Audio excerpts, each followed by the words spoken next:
Hi, everybody. I can sort of see you, so I'm going to ask a stupid leading the witness question. How many of you in here have ever had a really tasty cookie? Show of hands. Yeah. Why?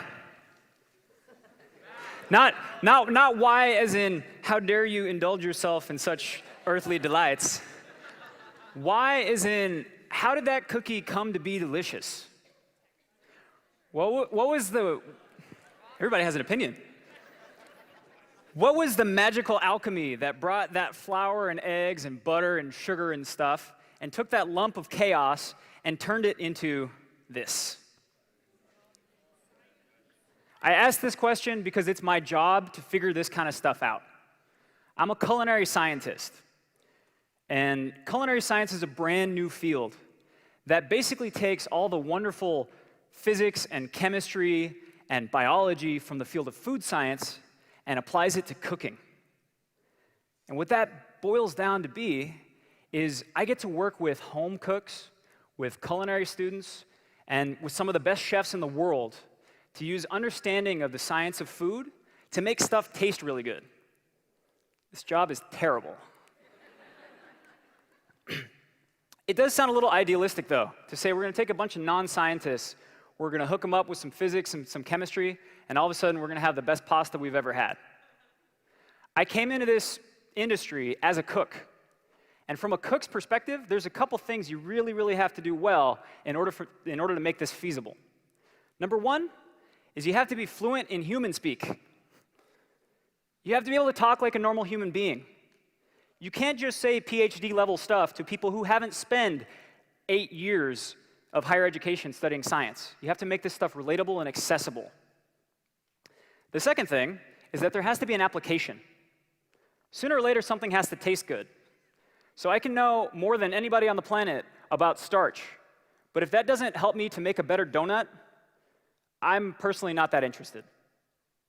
What is super interesting, and the concept that I think has the most potential to come out of this field, is the idea of ingredient functionality, which is a lot of syllables for 2 words, but it means this. We are really good at talking about how much butter is going to be in a cookie.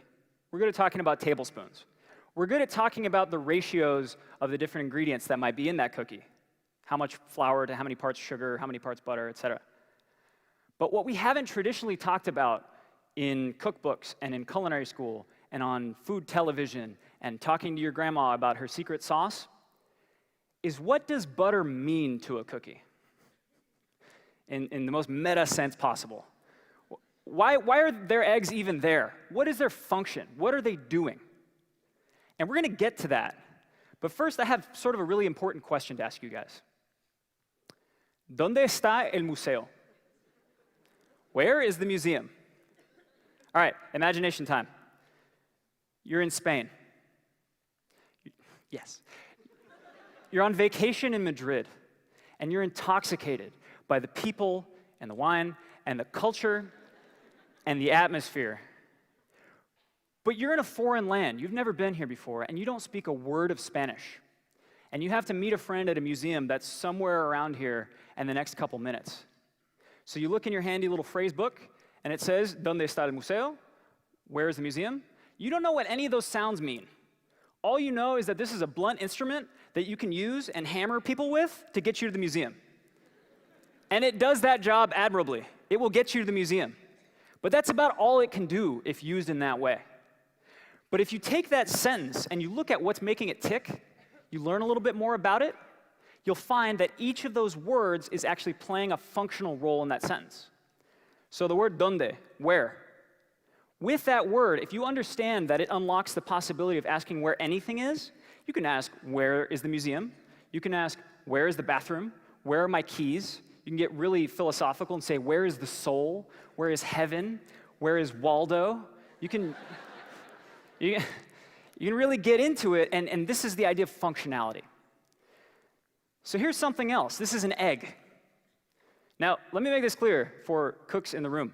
We have been doing fantastic things with eggs for a really long time before we started understanding science, and there's nothing wrong with that. But there is another entire world that we can tap into. There's a whole realm of possibilities.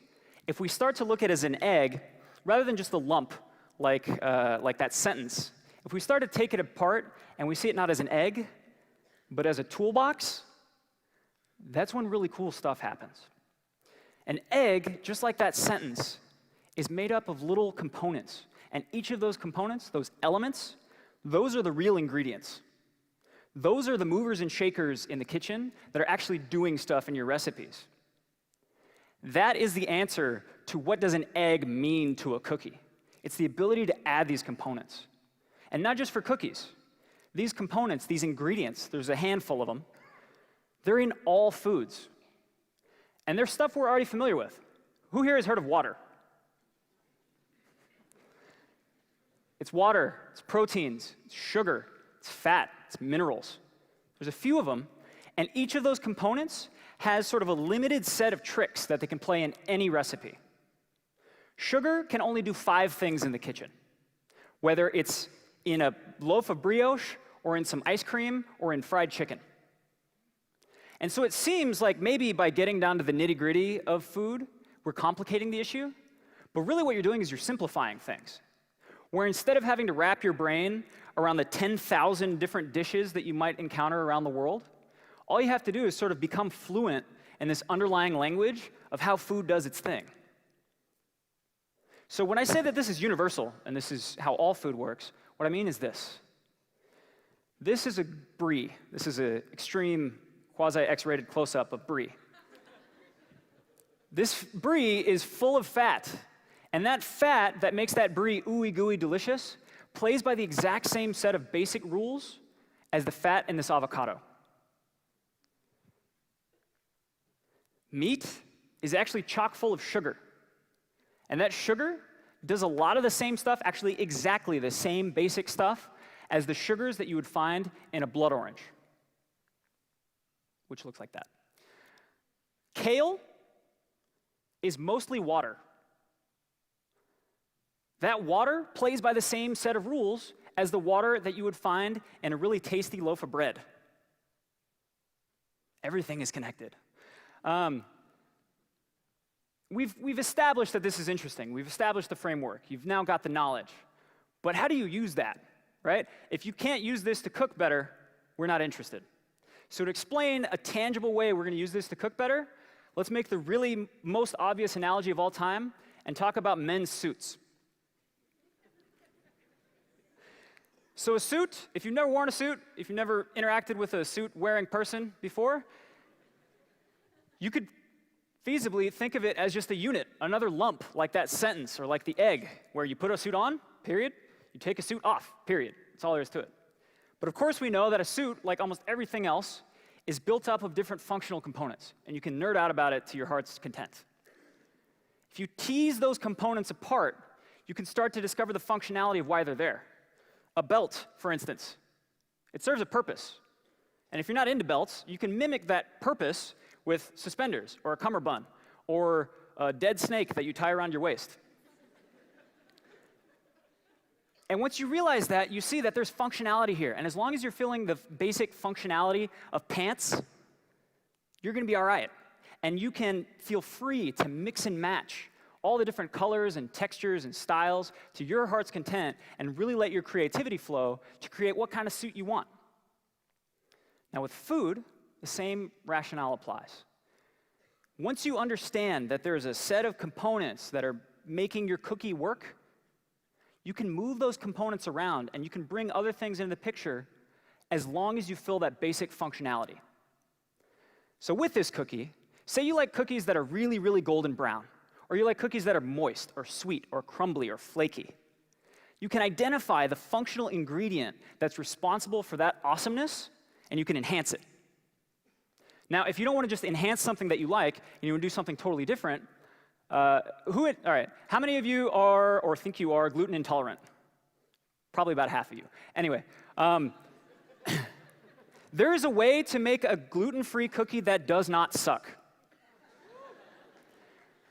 There's hope for all of us. If you understand what the gluten, which is a protein, if you understand what function that protein's playing, you can put all kinds of other stuff in there that's not going to make you crazy to replicate that function. If you're not gluten intolerant, but you're just lazy, and you don't want to go to the store, but you really want cookies, and you maybe don't have butter, chances are there is stuff in your pantry right now that can help you replicate that functionality. So it's not just about improving things that we hold near and dear to our hearts already, like a cookie or roast chicken or an omelet. It's about doing stuff sometimes that's so creative that we've never seen it before. This is a dish from a restaurant called Benu in San Francisco. This is arguably one of the best restaurants in the country. I've been working with them for a couple years on how to make kimchi. Their chef, his name is Corey Lee, is probably one of the best chefs to ever come out of South Korea. He knew how to make kimchi when I met him. That was not the issue. What we've done is we've figured out how kimchi works on a fundamental level so that we can put a totally different spin on it for fine dining. So rather than plopping a pile of kimchi next to perfectly cooked pork belly and oyster, take that kimchi and turn it into a stained glass vase. You pick that vase up with your hands, you put it in your mouth, and it shatters. It's wonderfully crispy. It's like the top of a creme brulee. And that's an experience nobody's ever had before, all from knowing how stuff works. Now, this is how I want you guys to see an orange. But looking at that is going to freak some people out.